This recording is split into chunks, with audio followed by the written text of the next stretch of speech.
السلام علیکم دوستو، آج ہم اس ویڈیو میں دیکھیں گے جنات ہم سے کیوں چھپائے گئے اور جنات کیا کیا کھاتے ہیں۔ تو آپ لوگوں سے گزارش ہے کہ اس ویڈیو کو آخر تک ضرور دیکھیے۔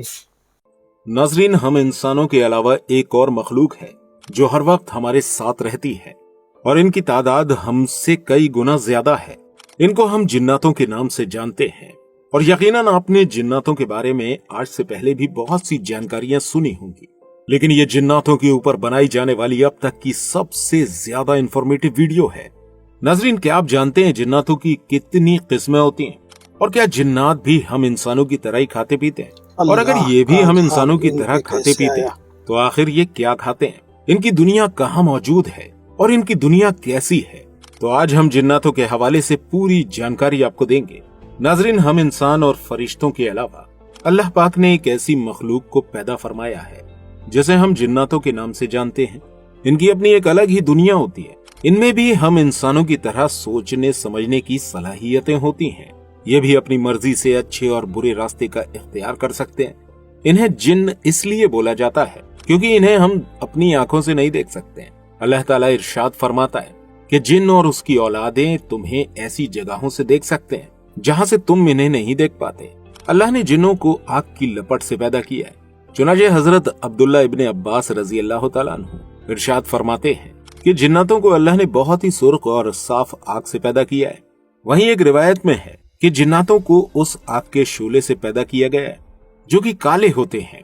لیکن دوستوں، اس بات کو سن کر اکثر ہم یہی سوچتے ہیں کہ آگ تو ایک ایسی چیز ہے جو ہر کسی کو جلا کر راکھ کر دیتی ہے۔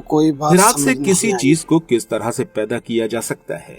ہر چیز کو بنانے کے لیے کسی نہ کسی مادے کی ضرورت پڑتی ہے اور آگ کی اپنی کوئی بھی ٹھوس شکل نہیں ہوتی، تو پھر جناتوں کو آگ سے کس طرح سے پیدا کیا گیا ہے؟ تو دوستوں، آپ اور ہم بہت اچھی طرح سے جانتے ہیں کہ اللہ تعالیٰ ہر چیز پر قدرت رکھتا ہے اور وہ آگ پر بھی زندگی قائم کر سکتا ہے۔ بے شک اللہ نے ہی اپنی قدرت سے جناتوں کو وجود بخشا ہے۔ اللہ تعالیٰ ارشاد فرماتا ہے کہ ہم نے جنوں کو آگ کی لپٹ سے پیدا کیا۔ اس کے علاوہ بات کی جائے جناتوں کی پیدائش کی تو ان کی پیدائش ہم انسانوں کی پیدائش سے پہلے ہوئی تھی، لیکن سوچنے والی بات یہ ہے کہ آخر ان جناتوں کو ہم انسانوں سے کتنے سال پہلے پیدا کیا گیا تھا؟ تو ناظرین، اس بارے میں بعض علماء کا کہنا ہے کہ اللہ نے جناتوں کو ہم انسانوں سے 2000 سال پہلے پیدا کیا تھا۔ یہ جن زمین پر رہتے تھے جبکہ فرشتے آسمان پر۔ اللہ نے جناتوں کو زمین پر آباد کیا اور فرشتوں کو آسمان پر۔ آسمان پر رہنے والے یہ فرشتے ہر وقت تسبیح، دعا اور اللہ کی عبادت میں مشغول رہتے تھے، اور یہ جن زمین پر رہ کر اللہ کی عبادت کرتے تھے۔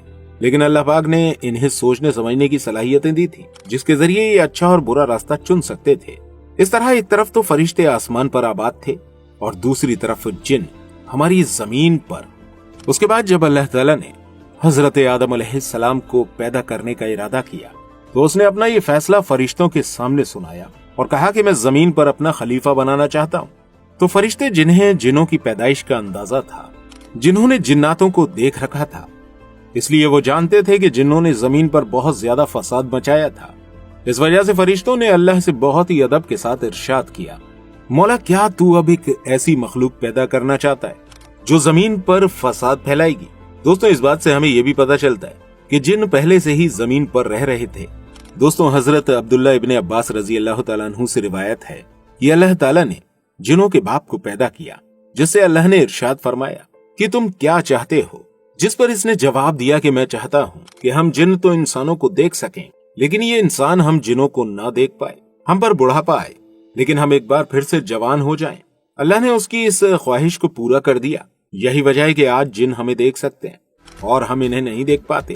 اس کے علاوہ حضرت عبداللہ ابن عباس رضی اللہ تعالیٰ عنہ فرماتے ہیں کہ جب اللہ نے حضرت آدم علیہ السلام کو پیدا فرمایا تو ان سے پوچھا کہ تمہاری خواہش کیا ہے؟ حضرت آدم علیہ السلام نے جو بھی بولا انہیں وہ عطا کر دیا گیا۔ جب اللہ نے جنوں کو پیدا کرنے کے بعد زمین پر بھیج دیا تو پہلے تو یہ یہاں رہ کر اللہ کی عبادت میں مشغول رہے، لیکن کافی وقت گزرنے کے بعد انہوں نے اللہ کی نافرمانی کرنا شروع کر دی اور زمین پر فتنہ فساد مچانا شروع کر دیا۔ ان جنوں میں ایک بادشاہ ہوا کرتا تھا جس کا نام یوسف تھا، لیکن جنہوں نے اپنے بادشاہ یوسف کو قتل کر دیا۔ یہ سب دیکھ کر اللہ نے آسمان سے فرشتوں کی ایک فوج کو زمین کی طرف روانہ کر دیا۔ اس میں ابلیس بھی شامل تھا